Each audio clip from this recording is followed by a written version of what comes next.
कि ये जो लोग सत्ता में बैठे हैं ये ऐसा देशद्रोही काम क्यों कर रहे हैं। मतलब देशद्रोही इनको कह सकते हैं कि देश की जनता की परवाह किए बगैर जिस तरह से नफरत की खेती ये लोग यहाँ पे लगा रहे हैं, बो रहे हैं और उसी की वजह से सत्ता में बैठ रहे हैं, ये ऐसा कर क्यों रहे हैं और इनका क्या फायदा हो रहा है अपने देश को बर्बाद करके, अपने देश की जनता को बर्बाद करके क्या फायदा इनका हो रहा है, खून खराबा करवा के क्या फायदा इनका हो रहा है। सत्ता मिल भी जाएगी तो कब्रिस्तान के ऊपर सत्ता जमाने से क्या फायदा। तो साथियों, इससे हमको ये इनका इतिहास थोड़ा सा समझना पड़ेगा कि ये है कौन लोग।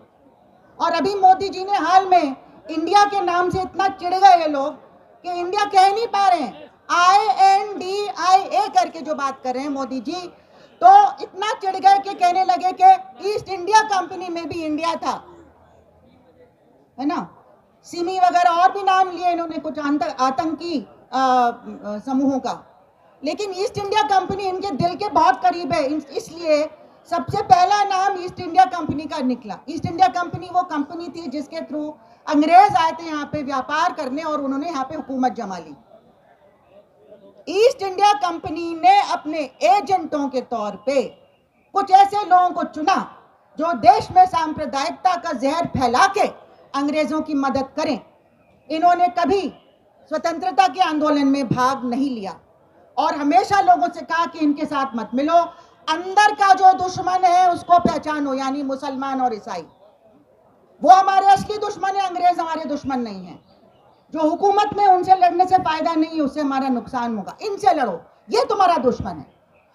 यही जो तकनीक थी वो आज भी उन्हीं आकाओं के साथ, आका भी नहीं बदले, आकाओं के नाम बदले हैं। ईस्ट इंडिया कंपनी को मजबूर होकर छोड़ना पड़ा हमारा देश, लेकिन बाहर से भी उन्होंने अपनी हुकूमत चलाने की कोशिश की लगातार। कभी वो बड़े बड़े लोन देते थे जो लेने पड़ते हैं कभी कभी, और उससे हमारी नीतियों के ऊपर वो कंट्रोल, कब्जा चाहते थे। शिक्षा नीति, स्वास्थ्य नीति, सरकार पैसा क्यों खर्च करती है शिक्षा पे, बार बार कहते थे। वर्ल्ड बैंक और ऐसी संस्थाएं निजीकरण कर दो, और निजीकरण में क्या हुआ कि ऐसे जो लोग, जो तत्व, जो महात्मा गांधी की हत्या के जिनके ऊपर आरोप लगा था और बैन भी हो गया था, ये संगठन सरदार पटेल ने बैन किया था इन्हें, वही लोग इस तरह का काम वहां पे शिक्षा को अपने कब्जे में सबसे पहले, सबसे ज्यादा महत्व शिक्षा को दिया उन्होंने। और दुख की बात है कि जो लोग सत्ता में थे उन्होंने शिक्षा को महत्व नहीं दिया, कांग्रेस पार्टी और भी जो पार्टियां आई, और इन लोगों ने शिक्षा को जो महत्व दिया, तो शिक्षा का संप्रदायीकरण और किस तरह से लोगों के, बच्चों के मन में जहर घोलने का काम, जिसका नतीजा हमने फिर गुजरात में देखा। गुजरात के जो दंगे नहीं थे, वो एक नरसंहार था 2002 में। उस तरह की जो सोच है, तो वो जो इनके हाथ में आया, और फिर जिस तरह के इन्होंने देशद्रोही काम लगातार किए, तो कोई ताज्जुब की बात नहीं है कि आज भी उन्हीं ताकतों के हाथ में ये खेल रहे हैं। वहां से उनको पैसा मिलता है, क्योंकि इनको सत्ता में रखने के लिए जरूरी है कि पैसा दें, और ये अपना जो इनका जो एजेंडा है, सांप्रदायिक एजेंडा है, मनुस्मृति का जो एजेंडा है, ये हमारे संविधान में विश्वास नहीं करते हैं। जब संविधान बना बाबा साहब की निगरानी में, तब इन्होंने इसको अपोज किया, इनको कहा कि हम विरोध किया कि हम नहीं मानते हैं, हमारे देश में मनुस्मृति लागू होने चाहिए, क्योंकि बहुसंख्या यहाँ पे हिंदुओं की है। किनको हिंदू मानते हैं? क्या उनको ब्राह्मण बना देंगे सबको?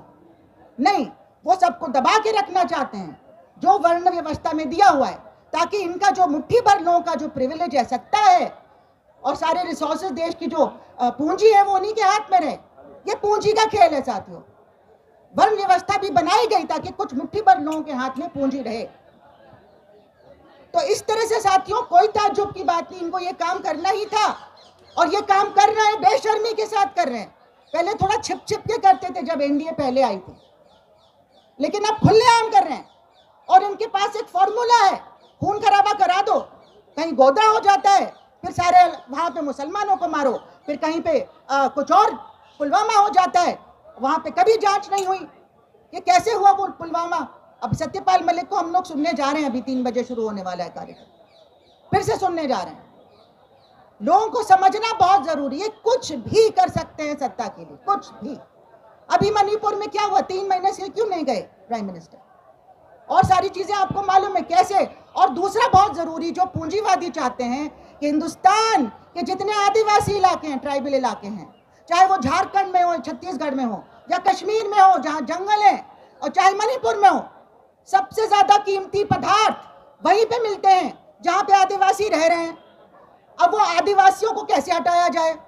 तो उनका नरसंहार, उनके खिलाफ झूठे केस, लाखों आदिवासी जेलों में सड़ रहे हैं झूठे आरोपों में। उनके घर जला दिए गए, उनके गांव जला दिए गए, वो जमीन खाली कराई ताकि अंबानी अडानी जैसे एजेंटों को वहां माइनिंग करने का हक मिल जाए, जंगल काटने का हक मिल जाए, पानी वहां से छीनने का हक मिल जाए।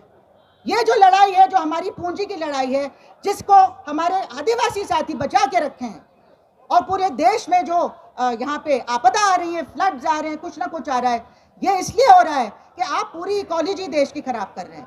जल जंगल जमीन पे आपका कब्जा है, आप जंगलों को काट रहे हैं। हर जगह ये मुसीबत आ रही है, उत्तराखंड में अर्थक्वेक आ रहा है, फ्लड्स आ रहे हैं पूरे देश में। तो ये सब जो हो रहा है, क्यों हो रहा है?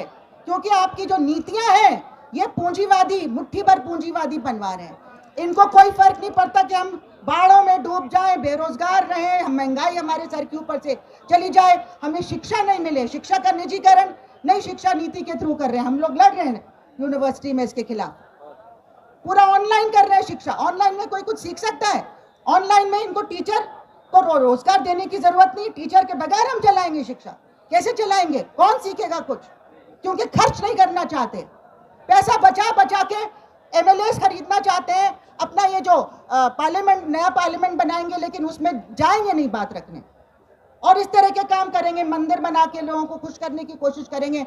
ये ध्रुवीकरण करने के लिए लाखों लाखों करोड़ों रुपया खर्च करेंगे, और इनके जो खास लोग हैं वो हमारे बैंकों को लूट लूट के, उनको लोन्स दे दे के उनको भगा दिया जाता है। और अगर एक बेचारे गरीब किसान का 50,000 का भी, 50,000 क्यों, 5,000 का भी लोन है, तो वसूल करने के लिए पहुंच जाते हैं, फिर उसको आत्महत्या करनी पड़ती है। ये हाल हमारे देश का है। ये हमारे देश के द्रोही हैं, ये हमारे देश के खिलाफ करने वाले लोग हैं जो सत्ता में बैठ गए हैं। इसलिए हमें एकजुट होना है।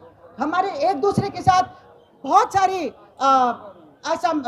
वो हैं, मतभेद हो सकते हैं और गिला भी हो सकते हैं कि उस टाइम पे उसने क्या किया, इंदिरा गांधी ने क्या किया था, कांग्रेस ने क्या किया था, फलाने पार्टी ने क्या किया। लेकिन जो हमारे सामने जो मुसीबत खड़ी है, जो हमें जिंदा नहीं रहने देगी, इस देश को जिंदा नहीं रहने देगी, हमको दोबारा गुलाम बना देगी, उनके लिए, उनके खिलाफ हमें एक होके लड़ना है। इसलिए एक होके हमें 2024 में अपनी कोशिश करनी है, अपने अपने लेवल पे अपनी अपनी कोशिश हमें जारी रखनी है, ताकि एक होके हम इन लोगों को हटा पाएं, ताकि देश को दोबारा हम जिंदा रख सकें, इसको गुलामी में दोबारा नहीं जाने दें, बर्बादी में नहीं जाने दें।